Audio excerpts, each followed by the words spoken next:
What's up, guys? So I just finished episode 2 of Lanterns, and needless to say, man, this Hal Jordan John Stewart relationship seems to be taking a turn for the worse. To me, it feels like Hal Jordan doesn't quite. You get the feeling that he believes in John, but he just doesn't want to give up that ring, and it's evident in some of the stuff that he has him doing. Like he sent them all the way back to his house just to retrieve his lamp, and then he had him feed his. I thought it was a dog at first, but with Hal Jordan, ended up being a giant Venus flytrap. So like the stuff that he has him doing, like it makes you wonder, like is he testing him, or what's the deal with Hal, man? Like clearly doesn't accept him as his replacement. Clearly doesn't accept him as that. But John, man, he seems to be passing every test. He's been tested physically, mentally. Now, like any normal person, they wouldn't do what's been next to them. But John, like, he has that military background, and it's paying dividends, because I feel like if it's anybody else, like if you have Guy Gardner instead of John Stewart getting mentored by Hal Jordan, I don't think Guy Gardner would make it, man. So I do feel like their relationship is definitely a little bit rocky right now. But are you guys rocking with Hal, or is he being way too much of an asshole to John? Now, the conflict, that mentorship conflict, I feel like is going to be central to this entire story for the duration of the show, and it's an interesting concept too, because we all know that John eventually gets the ring from Hal, but just seeing the process of him like get to that point is pretty remarkable. It's pretty remarkable. Now, the Manhunter reveal definitely changes the scope of the show. I know they had briefly mentioned it in trailers that were previously released, but this is definitely like game changing, because the Manhunters are, for those of you that don't know, they definitely are a huge threat. They've wiped out entire civilizations, and Hal and John are going to have their hands full. They're going to have their hands full. Like my thing is, I'm putting each person that I meet on screen as a Manhunter now. So like, is it the wife? Is it the son? Is it the grandfather? Is it the husband? Like, I'm questioning everything and everybody now, because apparently they can be anybody. So but I want to know, like, why is it there? What's it doing there? Like, who else knows about it? Because you can't just be like a civilization in the threat and nobody know about you. Nobody know about you. Now, the benefactor that heard that the sheriff's dad-in-law is whoever is financing their farm. I have a theory about who that could be. I think that it's going to be someone that we are very, very familiar with, and I'm going to do another video on that, because I think that's going to be a huge, huge reveal for the DC universe. So, yeah, be on the lookout for the next video. But it's a dangerous situation that Hal and John are already in. They're way behind the 8 ball on this. So, man, they got some work to do. They definitely got some work to do. Now, the episode generally, it followed John throughout. It went with him back to the man, and Hal's mansion was like, I was expecting him to live in like a single story house, but bro had like an entire mansion, and had like a greenhouse, and it kind of gave you insight into like the kind of person that we're dealing with Hal. He's like never home, and he's been like alone.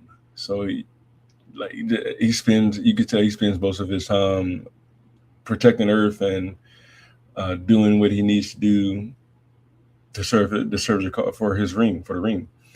So Uh, it like that dynamic. Like I feel like that part of how that we're like coming to know and learn more about is going to be an integral part of the story, and I think it's going to be part of something that they reveal later on in the show. But yeah, that man, he had like this super nice mansion, and man, it was pretty cool, man. He had this key hidden in a rock that was shaped like a potato, and you wouldn't think that he'd be into that kind of stuff, man. You think that he'd just be fine on in a on farmland and drinking his beers, but man, bro had an entire mansion. That was like that was one of the crazy things for the episode for me. But uh, one thing that stuck out to me also was the lack of their powers being used. Like the Green Lanterns have barely used their powers. I think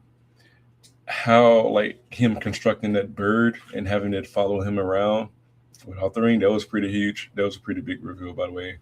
I don't think any in the comics. I don't think any Green Lantern was able to do that. So John is essentially a prodigy. John is a prodigy, but yeah, like I feel like there's a lack of the use of the ring and its powers. But I feel like that's something that they're going to get into over these last few episodes because they haven't given us much of it. And I'm not complaining. I'm definitely not complaining because the story has been good. I'm like they got me hooked. Um, Wanting to go and read the comics or what it's based on and all that good stuff. It is a good show, man. It's a good show, and you can tell that they put a lot of time putting together the storyline. But for me, like I need some action too. I need some action, man. I want to see like them construct some kind of like spaceship with the ring and like him with how recharging his ring with the lantern and the process that John went to get it, like sticking his hand in the pocket dimension, and that was pretty cool. But we want more of that, man. We want more of that. I want to know like about the pocket dimension. How did they get into the vault? Like where did he get that vault from? It's obvious alien technology, but we want to know like there's questions that need to be answered. There's a ton of questions that need to be answered, and the mystery in this show is definitely getting bigger. The mystery is getting bigger, and it's these next few episodes are going to blow the roof off. I got a feeling so, but I'm very intrigued. The pace is just right. It's not slow.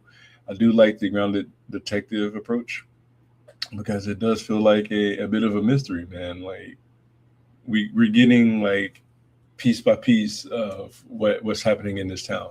'Cause originally we're thinking it's like aliens, but it's turning out to be something even bigger and more dangerous than just aliens.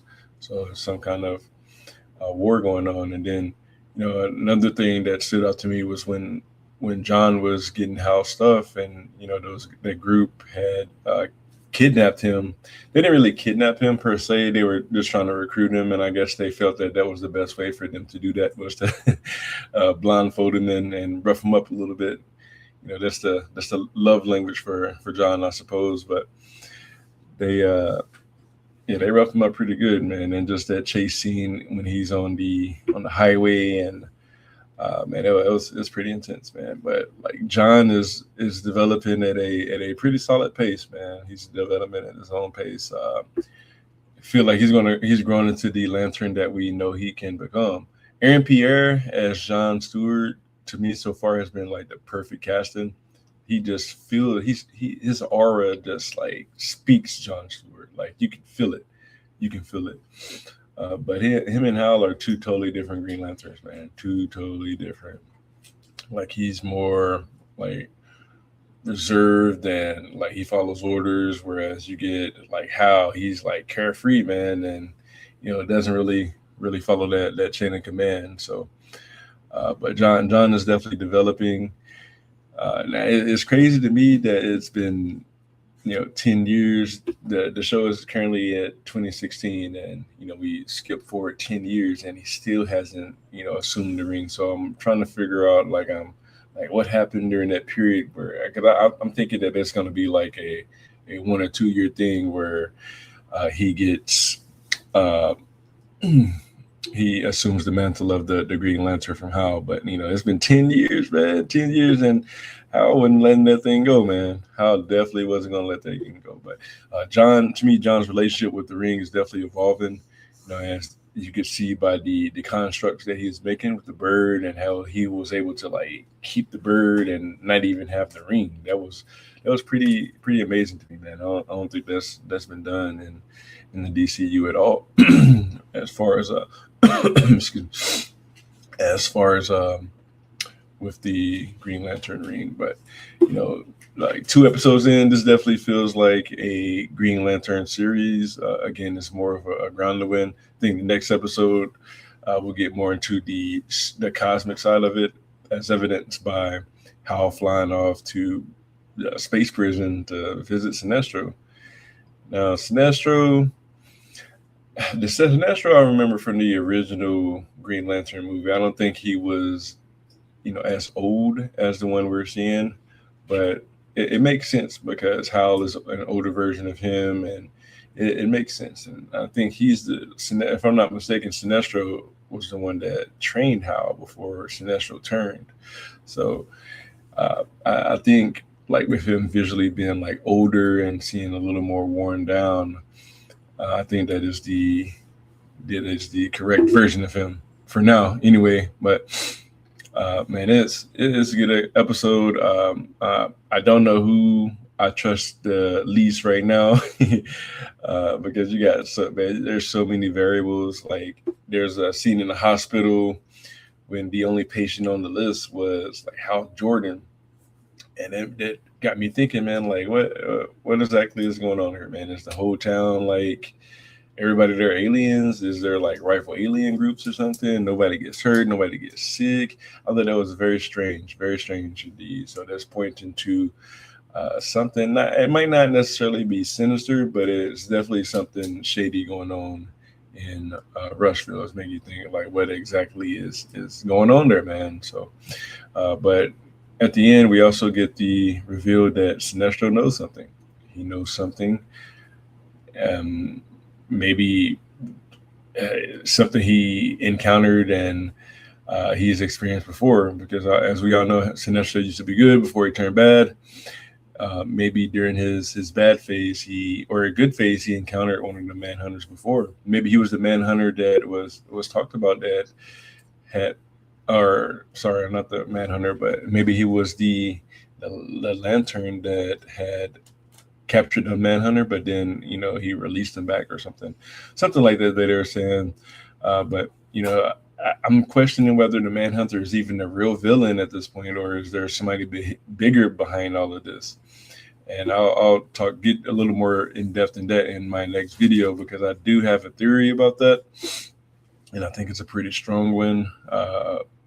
There's a certain person that has sort of an immortal person that's been around for a long time, who's accumulated a lot of wealth. Who I strongly feel that he could possibly be the benefactor of all that. But episode 2, it didn't completely blow the doors off me. It was a really good episode, but it did give us something that episode 1 desperately needed, man.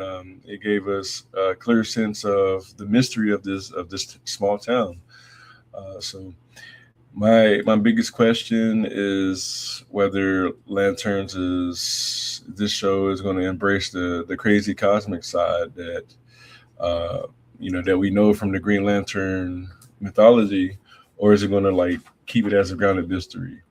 So I'm very intrigued. I'm hooked, hook, line, and sinker. They got me all in. I'm like, man, I can't wait till Sundays now. I kind of feel like Game of Thrones or House of the Dragon or something, man.